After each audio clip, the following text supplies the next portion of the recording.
ओम गुरुवे नमः। प्यारे हरि भक्तों, मैं पंडित गिरीश तिवारी अब आपको जो है आज वृक्ष लग्न के प्रथम भाव में अगर सूर्य देव विराजमान हो जाते हैं तो यह व्यक्ति के जीवन पर क्या प्रभाव डालते हैं, इस विषय पर हम आपको बताते हैं। अब वृक्ष लग्न मैंने आपको पहले भी बताया था और अभी फिर बता रहा हूं कि लग्न 12 है। 1 से लेके 12 तक की गिनतियां इसके अंदर में होती है। अगर आपके लग्न में अंक 2 लिखा है और वहां पर सूर्य विराजमान हो जाते हैं तो यह वृक्ष लग्न कहलाएगा। और इसमें सूर्य व्यक्ति के जीवन पर क्या प्रभाव डालता है, देखिए हमारी कुंडली के अंदर में 2 चीजें हैं, एक लग्न होता है, एक राशि होती है। तो हम राशि की बात नहीं कर रहे, हम लग्न की बात कर रहे हैं, क्योंकि 12 लग्नों के बारे में मैंने आपको पीछे वीडियो में वर्णन किया है। तो अब आज हम वृक्ष लग्न के बारे में आप लोगों के सम्मुख सूर्य का प्रभाव बताएंगे कि प्रथम भाव में वृक्ष लग्न के अंदर में, यानी अंक 2 हो वहां पे लेकिन भाव प्रथम है, तो सूर्य वहां पर व्यक्ति के जीवन पर क्या प्रभाव डालता है। बहुत ही सुंदर विषय है ये। तो पहला स्थान केंद्र का स्थान होता है और शरीर का स्थान भी इसको कहा जाता है। और यहां पर शत्रु ग्रह की राशि पर जो है सूर्य विराजमान हो जाते हैं, जिसके कारण जो है यहां पर सूर्य अपना प्रभाव जातक को माता, भूमि, मकान आदि सामान्य सुख की प्राप्ति तो उसको कराता है, लेकिन ग्रह शत्रु है, इस बात को याद रखना। क्योंकि यह स्थान जो है शुक्र का है यहां पर,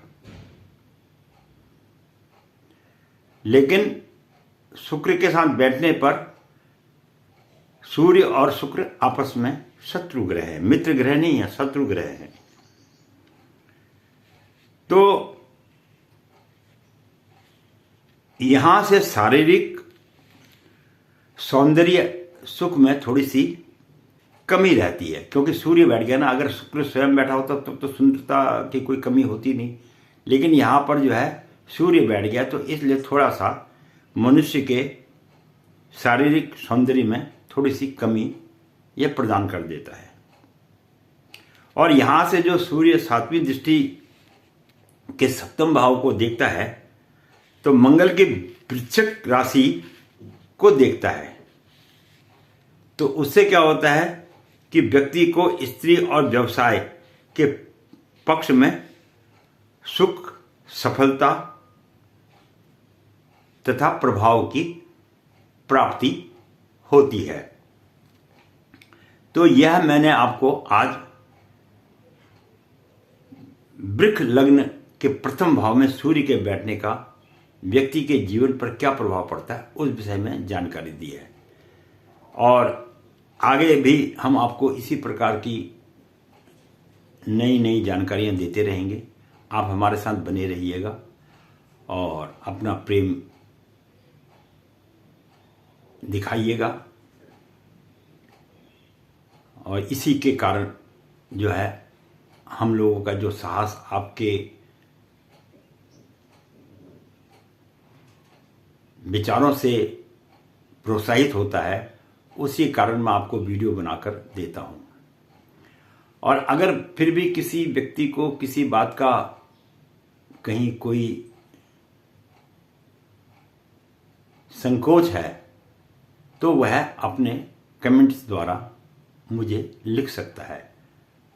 और मैंने आपको पहले भी बताया और मैं हर वीडियो में बताता हूं कि अपने ग्रहों को शांत करने के लिए आपको प्रातःकालीन उठ के 9 ग्रह मंत्रों का कम से कम 1 माला 108 की जप करना चाहिए। और वह मंत्र है ओम ब्रह्मा मुरारी त्रिपुरांतकारी भानु शशि भूमि सुतो बुधस्य गुरुचस्य शुक्र शनि राहु केतवे सर्वे ग्रह शांति करावंतु। इससे आपके जितने भी ग्रह हैं सब आपके जो है अच्छा परिणाम देंगे, जहाँ तक मेरा अपना विश्वास है, क्योंकि यह मेरा अपना आजमाया हुआ भी सूत्र है। इसलिए 9 ग्रह मंत्र का जप जरूर करिएगा।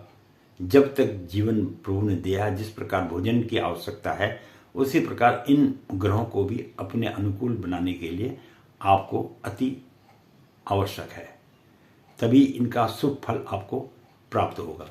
इसके साथ ही मैं पंडित गिरीश तिवारी अपनी वाणी को यहीं पे विश्राम दूंगा। अगले विषय में फिर हम नए विषय में बात करेंगे। इसके लिए बहुत बहुत धन्यवाद।